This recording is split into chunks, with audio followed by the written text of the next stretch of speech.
مسکین پور شریف کے قریب ایک گاؤں تھا جس میں ایک لڑکا تھا غریب گھر کا، اور اس کے ذمے ماں باپ نے لگایا ہوا تھا کہ بس تم نے بکریاں چرانی ہیں۔ تو وہ 11-12 سال کا لڑکا تھا، صبح اٹھتا بکریاں لے کے جاتا، سارا دن بکریاں چراتا۔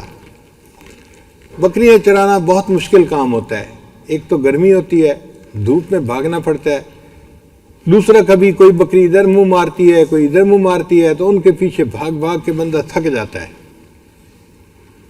اب یہ لڑکا گرمی کے اندر دھوپ میں ہر وقت بھاگ بھاگ کے نا رنگ کالا ہو گیا، جسم کمزور ہو گیا، پسینہ آتا تھا، ڈی ہائیڈریشن ہوتی تھی اور پینے کو پانی نہیں ملتا تھا۔ تو بڑی مشکل سے یہ دن گزارتا اور شام کو واپس آتا، اور جب واپس گھر آتا تو ایسے تھکا ہوا ہوتا تھا کہ بس آ کے بستر کے اوپر گر جاتا تھا، نیند آ جاتی تھی۔ اگلے دن جاگتا تھا تو پھر بکریاں چرانی۔ بکریاں چرا چرا کے اس کا نا ستیہ ناس ہو گیا تھا۔ ایک دن اس کو ایک دوست ملا، ایک دوسرے سے حال پوچھے۔ اس نے اس سے پوچھا کہ بھئی سناؤ تمہارا کیا حال ہے؟ اس نے کہا یہ بڑا مزے میں ہوں۔ وہ کیسے؟ کہ میرے والدین نے تو مجھے ایک مدرسے میں حفظ کے لیے داخل کروا دیا ہے، اور مسکین پور شریف کے مدرسے میں تو بجلی کے پنکھے لگے ہوئے ہیں، سارا دن گرمی کا ہم بجلی کے پنکھے کے نیچے بیٹھتے ہیں، اور جب پینے کا وقت ہوتا ہے تو ٹھنڈے پانی کا کولر لگا ہوا ہے، برف والا پانی پیتے ہیں، اور 3 وقت کھانا مل جاتا ہے، تو ہم تو میاں بہت مزے کی زندگی گزار رہے ہیں۔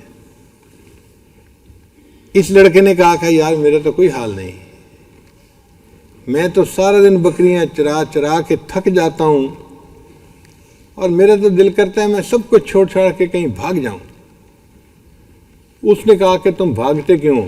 میرے ساتھ آ کے مدرسے میں داخلہ لے لو۔ اس نے کہا تم مجھے لے جاؤ گے؟ اس نے کہا میں لے جاؤں گا اور اپنے استاد صاحب کو کہوں گا آپ کو داخلہ دے دیں۔ لو جی، اگلے دن یہ لڑکا اپنے ماں باپ سے بھاگ کے دوست کے ساتھ مدرسے پہنچ گیا۔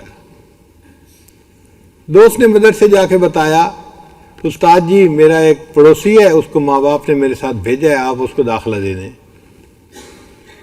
تو استاد مطمئن ہو گیا کہ چلو بھائی ماں باپ نے بھیجا ہے، اس کو داخلہ دے دیتے ہیں۔ انہوں نے داخلہ دے دیا۔ اب یہ جو بکریاں چرانے والا بچہ تھا، اس نے وہاں پر قرآن پاک یاد کرنا شروع کر دیا۔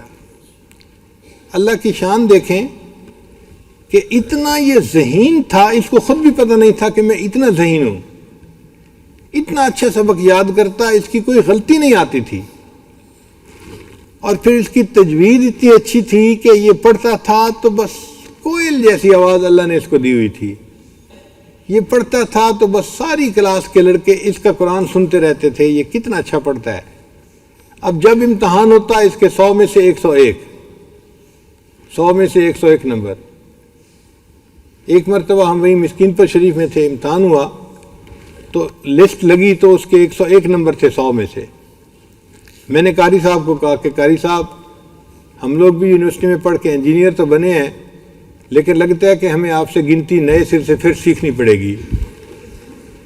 کہنے لگے وہ کیوں؟ میں نے کہا 100 میں سے 101 نمبر کیسے آ جاتے ہیں بھائی، کل نمبر تو 100 ہیں، تو 101 نمبر کہاں سے آ گئے؟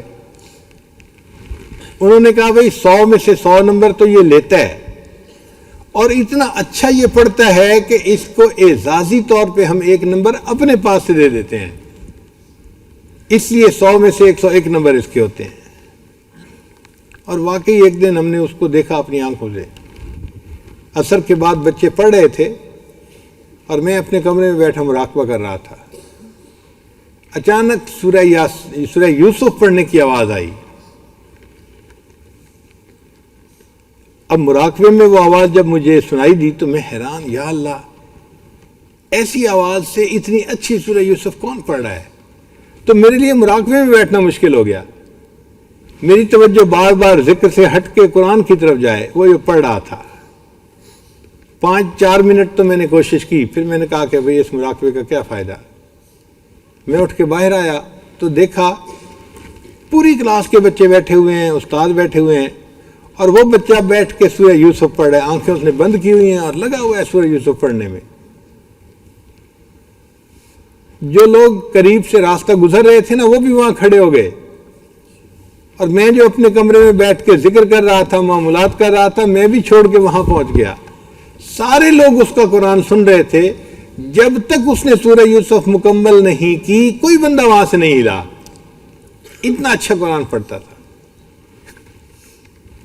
خیر جب اس نے وفاق کا امتحان پاس کر لیا، حافظ بن گیا، تو اس نے اپنے استادوں سے مشورہ کیا کہ استاد جی مجھے کیا کرنا چاہیے؟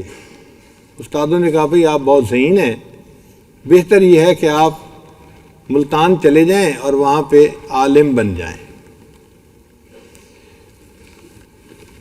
تو یہ نوجوان بچہ جو تھا یہ ملتان آ گیا اور وہاں آ کے یہ عالم بن گیا۔ اب عالم بھی بن گیا اور حافظ بھی بن گیا۔ اللہ تعالیٰ کی شان دیکھیں، اب اس نے چونکہ امتحان دے دیے تھے تو اس کو واپس اپنے گاؤں جانا تھا، اور یہ ابھی بھی ڈر رہا تھا کہ میں گاؤں واپس جاؤں گا تو میرے والدین مجھے کہیں گے کہ تیرا کام ہے بکریاں چرانا، جاؤ پھر بکریاں چراؤ۔ انہی دنوں ملتان کی ایک مسجد میں قرات کا مقابلہ ہوا، اور قرات کے مقابلے کے لیے انہوں نے کہا تھا کہ جو اچھی تلاوت کرے گا اس کو عمرے کا ٹکٹ انعام میں دیا جائے گا۔ تو بڑے لوگ راہ حضرات جو تھے اس میں مقابلے میں حصہ لینے کے لیے آئے۔ اس کو بھی کسی نے بتایا تو یہ قاری صاحب بھی پہنچ گئے۔ اللہ کی شان دیکھیں کہ مسجد کمیٹی والوں نے ایک عربی شیخ کو بلایا ہوا تھا، وہ بھی کسی مقصد سے اسلام آباد میں اس سے ملاقات ہوئی تھی، کوئی عرب کے رہنے والے تھے۔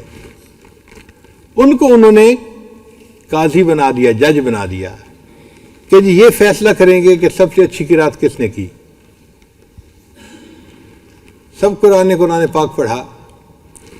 جب اس قاری صاحب کے قرآن پڑھنے کی باری آئی نا تو انہوں نے اتنا اچھا پڑھا کہ سننے والوں کا دل مو لیا، انہوں نے دل خوش ہو گیا ان کا۔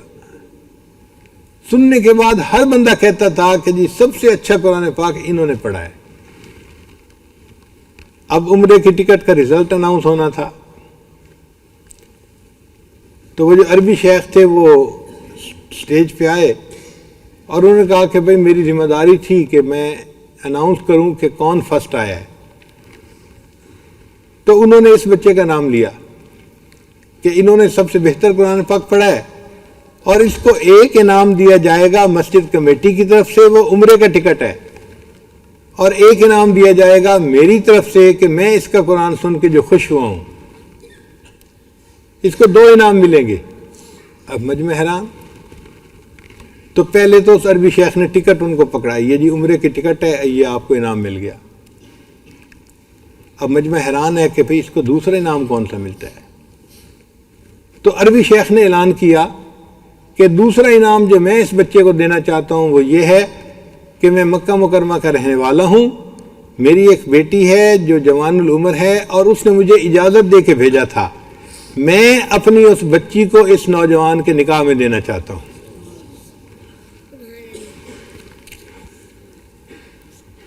اس لڑکے نے اپنے استاد سے مشورہ کیا، استاد نے کہا تو دیہات کا رہنے والا ہے، تجھے کس نے رشتے دینے ہیں؟ تیری قسمت ہے، اگر عربی شیخ تجھے رشتہ دے رہا ہے تو قبول کر لے۔ لڑکے نے ہاں کر دی، اور اسی مجلس میں اس کا نکاح بھی پڑھا دیا گیا۔ اللہ کی شان دیکھیں کہ جب نکاح ہو گیا تو دوسرے دن عربی شیخ نے کہا بھئی اب آپ کا نکاح میری بیٹی سے ہو چکا ہے، اب آپ میرے ساتھ سعودی ایمبیسی چلیں۔ وہ اس کو لے کے اسلام آباد چلا گیا۔ جو سعودی ایمبیسیڈر تھا نا وہ اس عربی شیخ کا دوست تھا۔ اس نے بتایا کہ جی میں نے اپنی بیٹی اس کے نکاح میں دی ہے اور اس کا اقامہ بننا ہے، فلاں بننا ہے، اور اس نے کہا جی کہ میں اس کو 5 سال کا ویزا لگا کے دے دیتا ہوں، آپ اس کو اپنے ساتھ ہی عرب لے جائیں اور وہیں پہ پھر اس کا اقامہ بھی بنوا دیں۔ اللہ کی شان دیکھیں کہ وہ عربی شیخ جو تھا اس نے اس نوجوان کا ویزا لگوایا، پھر اس کی ٹکٹ بنوائی اور اپنے ساتھ اس کو لے کر مکہ مکرمہ چلا گیا۔ وہ لڑکا جو دھوپ کے اندر بکریاں چراتا تھا اور پسینے میں رہتا تھا، آج قرآن مجید کی برکت سے اس کا گھر مکہ مکرمہ میں بنا، شادی ہوئی، وہاں کے ایئر کنڈیشن گھروں میں وہ رہنے لگ گیا، اور وہ بچہ قرآن پاک پڑھتا تھا جب وہ روزانہ رات کو طواف کیا کرتا تھا بیت اللہ کا، کہاں بکریوں کے پیچھے بھاگتا تھا اور کہاں بیت اللہ کا طواف کرتے ہوئے اسے قرآن پاک پڑھنے کی سعادت مل رہی ہے۔ یہ ہوتا ہے پرجوش طالب علم کہ شوق ہوتا ہے اور وہ بندہ جو کام کرنا چاہتا ہے اس کو کر گزرتا ہے۔